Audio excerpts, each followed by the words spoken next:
This is All Things Cooperatives, the podcast about the unique ways that cooperatives are addressing needs and community challenges. I'm your host, Deb Troca, Executive Director of the Indiana Cooperative Development Center.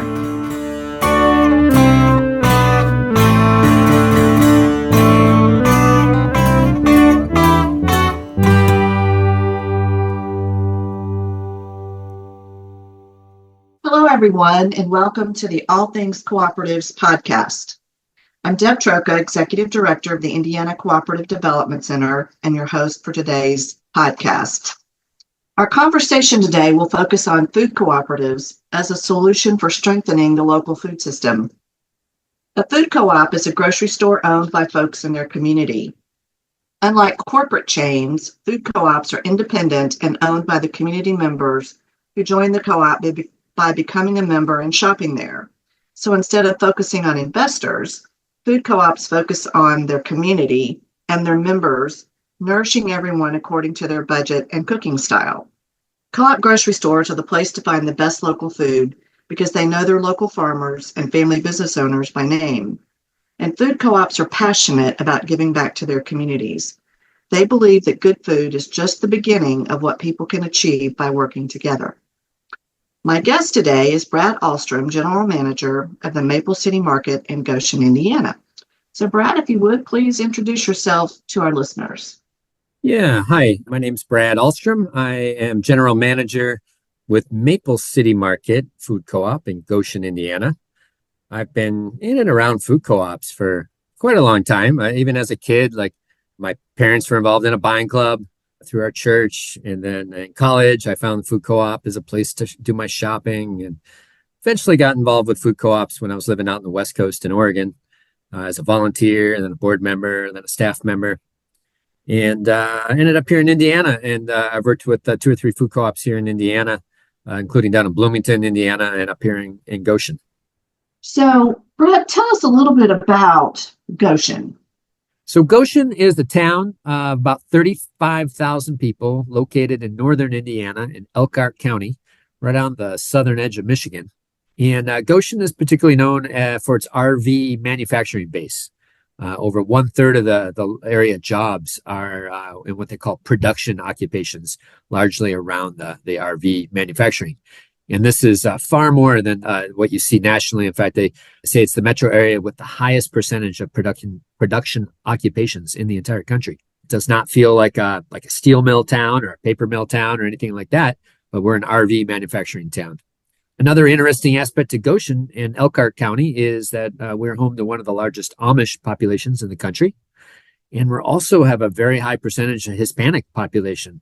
So it's an interesting cross-section of people here.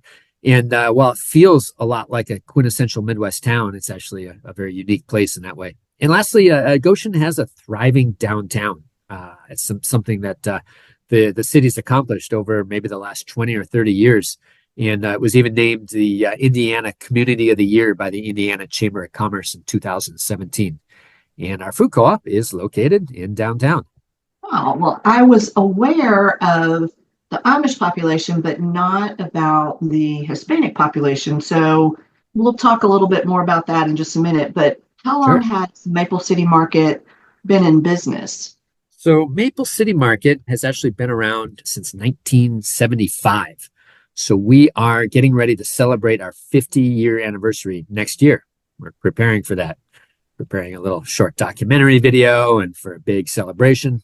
And in that time, we've had members sign up, throughout the time. I think we have over 5,000 members over time that have signed up, but we have currently about 2,200 active members who have shopped here in the past year. So our story really looks a lot like other food co-ops around the country that have their roots from the 1970s. Started as a buying club, quickly worked into a small kind of a garage space, actually, where they distribute the food, started holding some retail hours, and then into a storefront, and then into a bigger storefront. And while we're still a small store, we're in actually a building that's it's been a grocery store since it was built in 1947, and we're the 3rd iteration. We've been in this building since 1996. Wow, 50 years. That is exciting. I had no idea the co-op was that old. You mentioned about 2,000 plus members currently, do you attract many of the Hispanic population or the Amish population? Yeah, that's a good question. We do draw from some Amish producers and farmers, and not so much in our customer base.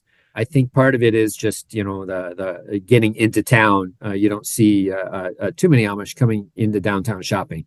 That said, on occasion we do, but in terms of the Hispanic population, I think increasingly so all the time. It's still a minority of our shopping base, but more and more, and so we're trying to accommodate what the population is looking for as much as possible. But we also have competition in the grocery sector. So it sounds like you're trying to include more products that would be familiar to or that the Hispanic population would want. So do you have Hispanic growers as well, or just on the buying side? We do. We just had as part of Hispanic Heritage Month, we had a local Hispanic vendor fair. And so we have about, I think, maybe four different Hispanic vendors. So one produces mushrooms, one produces local microgreens and some other produce. One is a coffee importer and roaster. We have a couple actually that provide different body care, skincare products. We're not necessarily trying to change our product selection too much, but we definitely want to try to bring in products that the entire community can stand behind. We bring in tortillas and chips from Chicago, from El Popo Tortilla facility. That's exciting. I didn't have any idea that you were seeing that kind of growth in that population and then trying to obviously have products and things in the store that would attract. The community is 35% Hispanic. So, it's a big presence in the community. I was going to address that a little bit in the next question too, about some of the Mexican grocery stores in town. So what makes a food co-op different from a traditional grocery store?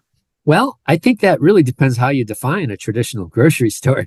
If by that by traditional grocery store, you mean like a large investor-owned supermarket, such as Kroger, Aldi, Walmart. Here we have a regional chain called Martin's. Those are our big store competitors.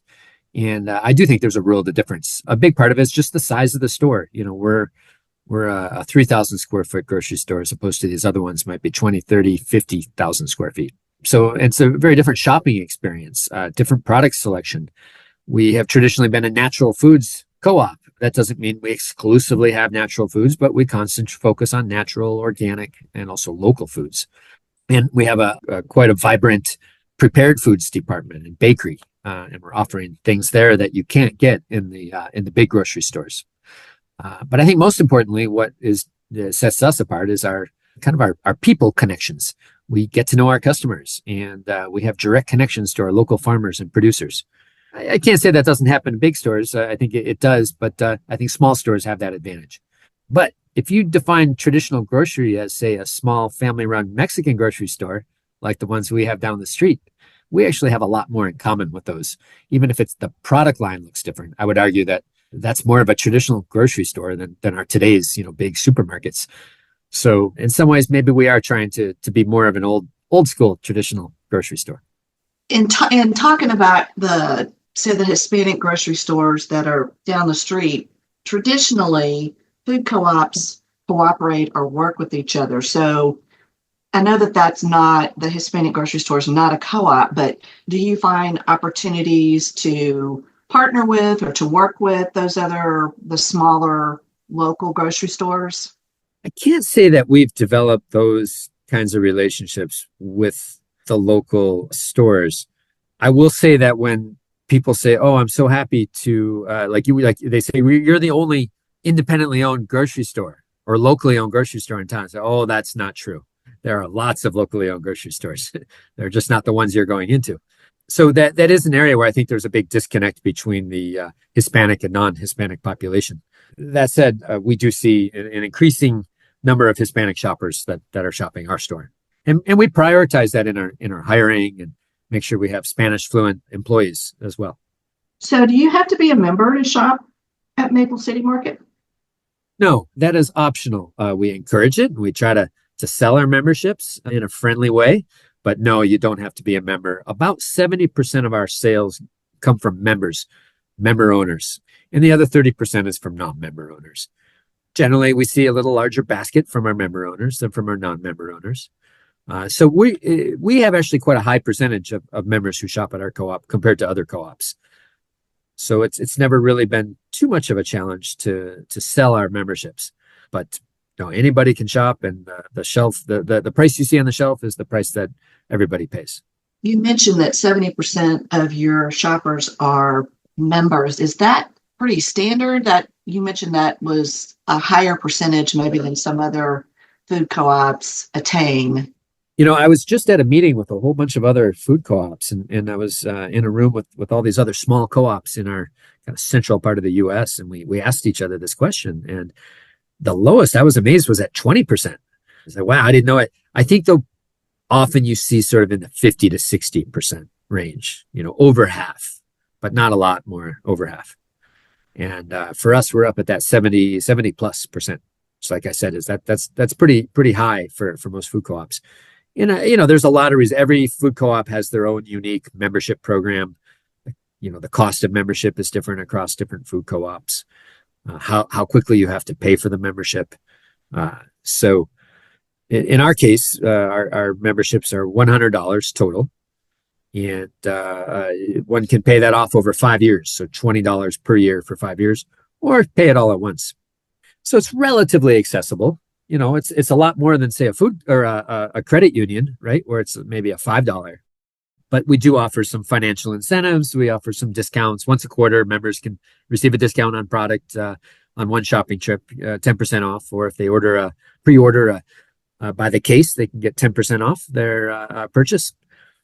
But we that's not the only way we sell memberships. We try to really let people know that they are a part owner of a community business. It helps us grow our business. We're going to reinvest those dollars back into our co-op.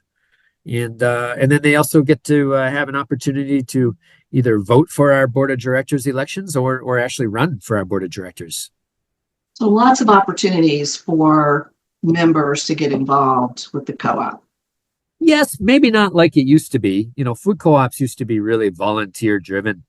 And so for people that remember food co-ops from back in the 70s, 80s, and even the 90s, there was a lot more sort of opportunities for members to get in and participate in the shop floor work. And food co-ops have changed over the years. A lot of it has to do with some legal reasons, but Department of Labor and IRS and things like that. So it's a little different than it used to be, but there are definitely opportunities for members to join and to be part of the conversation. Well, I want to bring you back to, you were talking about the community being kind of the central point of production in the RV market. Does it make it difficult as a business to retain employees? That's a great question. It's varied over time, and what I've seen in my 8 years here is that we're probably the last place in the country where we should introduce new products. Midwest, Goshen, Indiana, but I think we're the first place in the country to show the economic trends, particularly in the job market. So what I find is that when we have a hard time hiring, other communities are going to see that 6 to 12 months later. It hits us early. So right now, I know a number of food co-ops that are having a hard time hiring, and we're actually having no problems hiring currently. But it does trickle down, and we're not necessarily competing directly with RV companies and for the same employees. Maybe some, but it has a trickle effect in the economy for sure. And so when we start hearing about when the RV orders go down and they start maybe furloughing some employees or laying off, or even maybe plant closures, we do start seeing more applications come in, or vice versa. Yeah, that makes sense. Yeah. During the pandemic and sort of that great resignation sort of time that people talk about, we actually had a really hard time hiring because the RV industry was particularly strong during the pandemic. Everybody wanted an RV.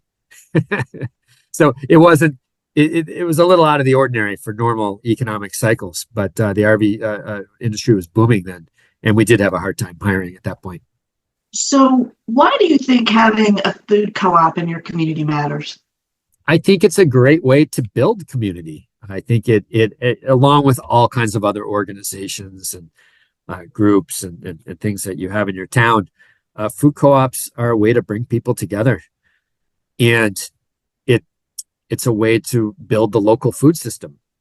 It's a way to provide an alternate place to do your food shopping, where you know that the money you spend will stay in your community. So I think those are things that we try to shout out about why we're important, why are we relevant here. Of course, we have to be a good grocer as well. We can't just say, "Hey, we're a co-op. You should come shop with us." We have to do a good job at selling groceries. But I think food co-ops, there's a lot of examples of towns with great food co-ops and food co-ops that have grown much bigger than our food co-op here. But I think it's a sign of a town that has a vibrant sort of community spirit, if you will, and it shows. And food is such an important part of all our lives. So when you can come to a fun, happy place to shop, and you might even know who you're buying the food from or where the farm where the food was grown, I think it can be very powerful. So playing into that a little bit, one of the seventh cooperative principle is concern for community. So how does Maple City Market show that concern for community? What kind of, how do you get involved in the community? What are some of the things that the co-op supports in the local community? I'd say number one is we provide jobs, and we try to be competitive, provide competitive wages, provide a livable wage to our staff. And that's hugely important. We want to be a good employer, and that is, as much as anything, kind of reflects on our reputation as a business. Number two, we support local farms. I think we have maybe 60 different local vendors who we work with that we buy directly from. That's a lot. It can be a lot, a lot of work to purchase from so many vendors, but it is truly what sets us apart from other stores. And we have photos of our farmers up on our walls, and a lot of people know those farmers personally. Some of them also sell at the farmers market, so people see them there, not just here at our co-op. But we also participate in all kinds of other community events and things. Oh, we contribute twice a week to our local food bank, which is just down block down the street on Main Street. Once a quarter, we do a roundup at the register. You see that at a lot of places now. But we choose organizations that we think are, smaller, locally based organizations that would benefit from those dollars. We are very involved with Goshen First Friday events. Just last weekend, we had we called it a fall fair in conjunction with First Friday. We had one of our local vendors, Jake's Country Meats from Cass County, Michigan, was here grilling brats. We had beer samples from Upland Brewing.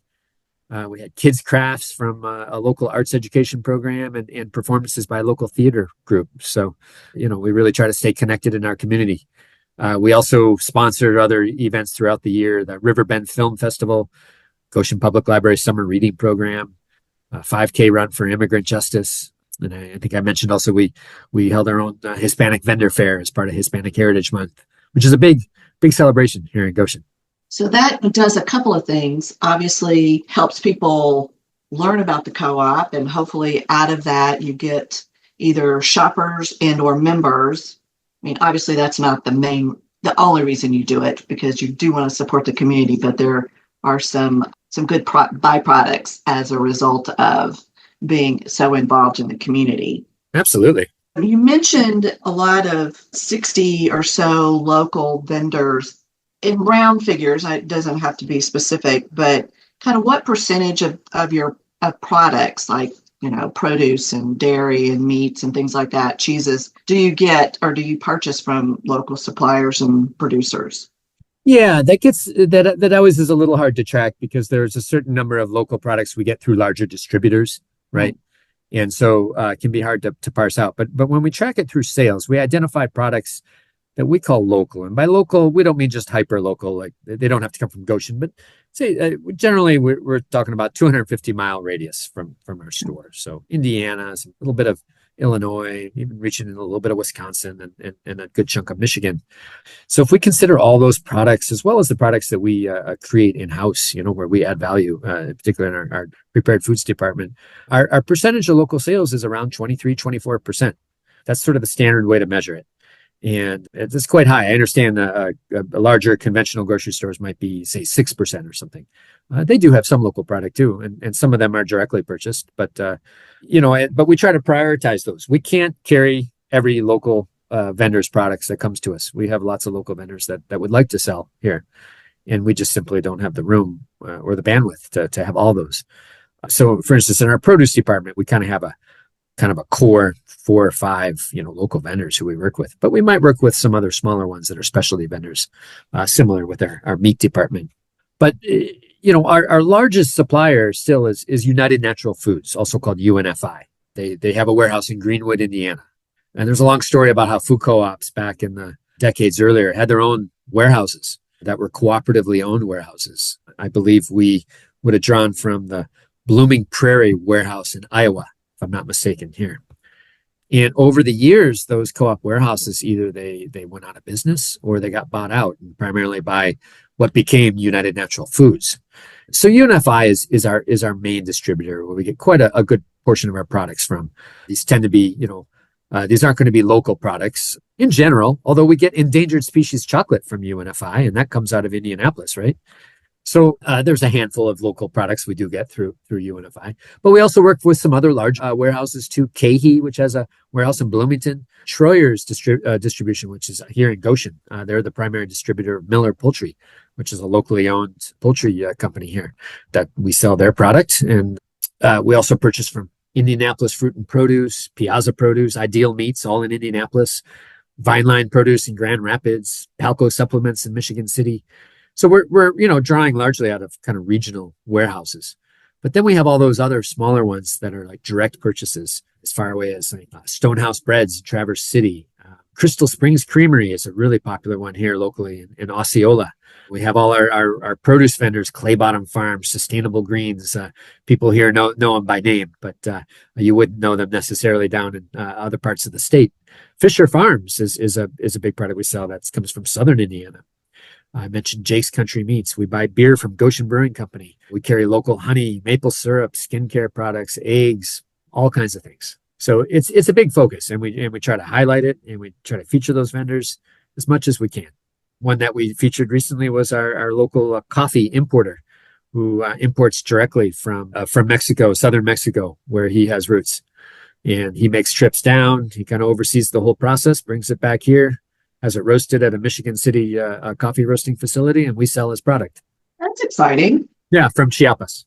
Just out of curiosity, I know that there are a couple of other food co-ops. There's one in Fort Wayne and there's one in South Bend. Is it typical, or do you guys have any joint purchasing together to help give you better prices when you're buying from some of these distributors? Or is it strictly you're ordering just from Maple City Market? We only order for our store. Okay. We do have some enhanced purchasing power through our national affiliate, and that is National Co-op Grocers. And National Co-op Grocers is a cooperative of co-ops. So we are one of, I think, about 240 stores around the country that are part of this, what we call like a second tier co-op association. And through NCG, we do have some purchasing power through some of our larger distributors. So that is an advantage for us. But we don't work directly with our neighboring co-ops. Every now and again, something comes up. Us and Purple Porch Co-op in South Bend, we might go in together on something, but not as a standard practice. No, it's just logistically difficult to try to arrange those types of things. We've shared vendors. We found a peach vendor who knows peaches really well. He's got all kinds of connections up in Michigan for I think the best peaches in the world. We started working with him this year, and we passed his name and number off to the other regional co-ops as well. So we share all kinds of information with each other. We don't consider ourselves in competition with the other food co-ops. Well, that kind of brings into focus that Principle 6, co-ops helping co-ops. So I wanted to just really quickly talk about, we recently held Up and Coming, which is a conference for startup food co-ops, and it was hosted by PFC in Kalamazoo.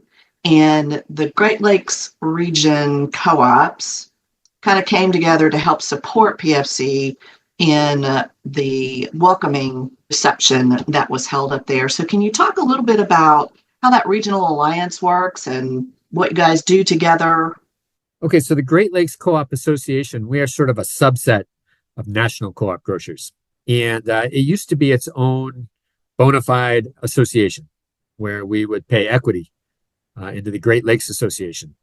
When the National Association started, the regional associations kind of went by the wayside as like official associations. But a lot of our regional associations maintain our identity as a co-op group.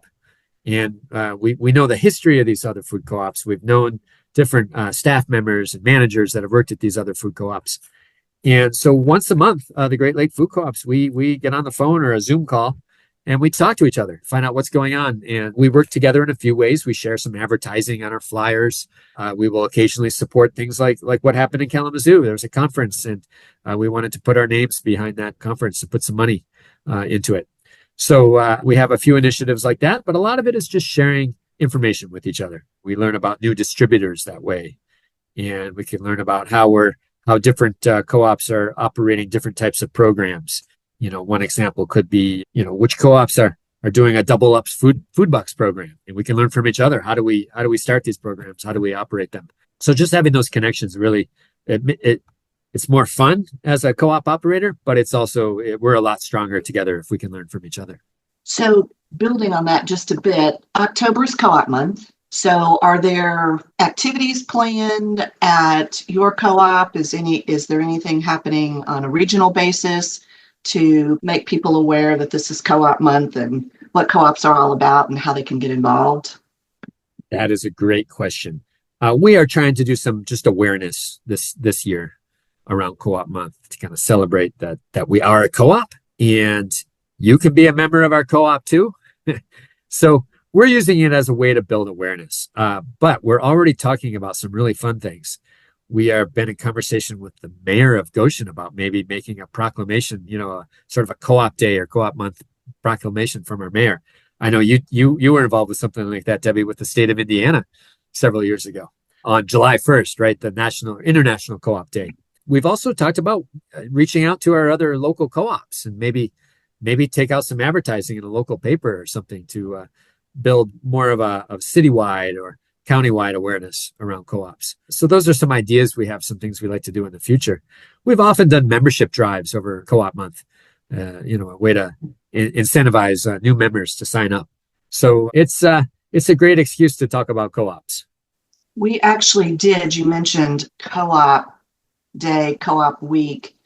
In Indiana, I was fortunate enough to secure co-op week proclamation from the governor, and we hold it the same week as International Credit Union Day, which is the 17th of October. Yes. So if someone from a neighboring community or community somewhere in Indiana were to approach you and say, hey, we're interested in starting a food co-op in our community, what advice would you give them? Yeah, and I've had a handful of calls around that. And it's people that are looking to learn more from other co-ops. They might have even been people, Debbie, that you sent them to me. I don't know. But, I think a lot of it is to learn from other co-ops, especially recent startups, but also older food co-ops as well, like us. Shop at those co-ops, have conversations with those co-ops, kind of learn what it's all about, but also tap into the resources available, especially for new startup efforts. You mentioned recently the Up and Coming Food Co-op Conference. What a great opportunity, especially if you're located in the Midwest where that conference is held. And the Food Co-op Initiative, which is a Minnesota-based organization, but they work nationwide to support startup food co-ops. Most importantly, though, I'd say be patient. I think it's a long haul. You can't start a food co-op overnight. Typically, what I heard recently is 8 years, I think maybe is standard. And that is from kind of the beginning of the organizing to when actually open the doors. So you have to really think for, big picture and think long term. And don't be afraid to think big. What I've seen anecdotally is the co-ops that take longer to develop their vision and create a really robust shopping experience right out of the gate. Not a huge store, but something that's big enough to really be a competitive grocery store. I think they have an easier time than those food co-ops that want to start really, really small. There's advantages both ways. Certainly get open quicker with a smaller store, but it's difficult to run a small store. There's definitely advantages to having a certain size, to be big enough where you can have an administrative department, to be able to get better purchasing power, to be able to have a staff large enough to really run a store. So I've seen that. I've seen co-ops that start smaller. They can have challenges in growing after they get started. It's a long haul, and I really encourage communities that are interested to look into it, see if they think it's the right thing for their community, and if they can rally support and build an organization from the ground up. One other quick point to that. So when I first took this job 18 years ago, and you were not part of the opening, but worked at Lost River Market and Deli from start to finish, 2 years. Yes, very unusual. Yes, very unusual. And their budget was not enough to scare people to death, right? I mean, it kind of took them by surprise. But today, especially having come through COVID with all of the supply chain issues, cost of everything has gone up, and that has not, it's starting to come back down gradually, but it's still a huge barrier on the financial side of just getting materials to build a store, to buy equipment. Like I said, that's starting to get better. But over that kind of a time period, one of the really important things that we talk to startups about is communication and making sure that the members, the community, stakeholders, people who are interested in seeing that co-op actually open the doors, that communication process is extremely critical, because people's interest span, is very short. So unless you are really doing a good job of making sure that people understand where you are in the process, it's easy for people to lose interest. And then it makes it a lot more difficult on the people who are intricately involved in the store startup to keep that process going, to keep the interest up, to keep the momentum and all the things that are necessary to get that store open. I think that's very accurate. It is the, if I'm not mistaken, is it the fifth co-op principle? Education and yes. Training and information. So being as open and transparent about that process, I think is key. And it's like that in an established co-op too. We can kind of be heads down operators and just try to run a good grocery store, but we have to remind people that we're a co-op. We're different than the other stores, and there's a good reason for that. And that's why we're different. But with startups, oh boy, that's, you're selling an idea from scratch. People might not even be familiar with what a co-op is at all, or let alone a food co-op. So I think the case in Paoli, Indiana, that was an interesting example where they had an existing organization that was good at community organizing, and they did get open quickly. And but they ran into a lot of challenges too after opening. So, right, communication is key. And for us, we're looking at we'd like to expand in the next few years, and we know we have to be able to tell that story really well about who we are, why we exist, why we're successful, and why they would want to invest, why our members would want to invest in our store so that we can grow our store bigger. We can't sell them on a return on investment. That's not the way it works. In the co-op world, we have to sell them on that we can be a great operator and we can provide a great service to our community if you invest in us. That's the same thing for a startup. That's exciting to hear. Not only are you celebrating your 50th anniversary, but maybe some expansion plans are in the near future. So they're starting to form. We're starting to outgrow our current space. So we would love to, we're going to keep growing and investing in this store that we have, our 1947 grocery store. But I think in the future, yeah, we think we can be an even bigger part of the Goshen community. Well, I've been speaking today with Brad Ostrom, who's the general manager of Maple City Market in Goshen, Indiana. And I want to thank you, Brad, for being our guest today to talk about food co-ops and the impact that they can have not only on their communities, but on their members and on their employees. And we want to thank you as well for listening today. You've been listening to All Things Cooperatives, the podcast about the unique ways that cooperatives are addressing needs and community challenges. This podcast is copyrighted 2024 by the Indiana Cooperative Development Center, which retains all rights to the content. The podcast was produced by Lee Llewellyn at FOS Studios in Carmel, Indiana. Theme music was written and performed by Lee Llewellyn.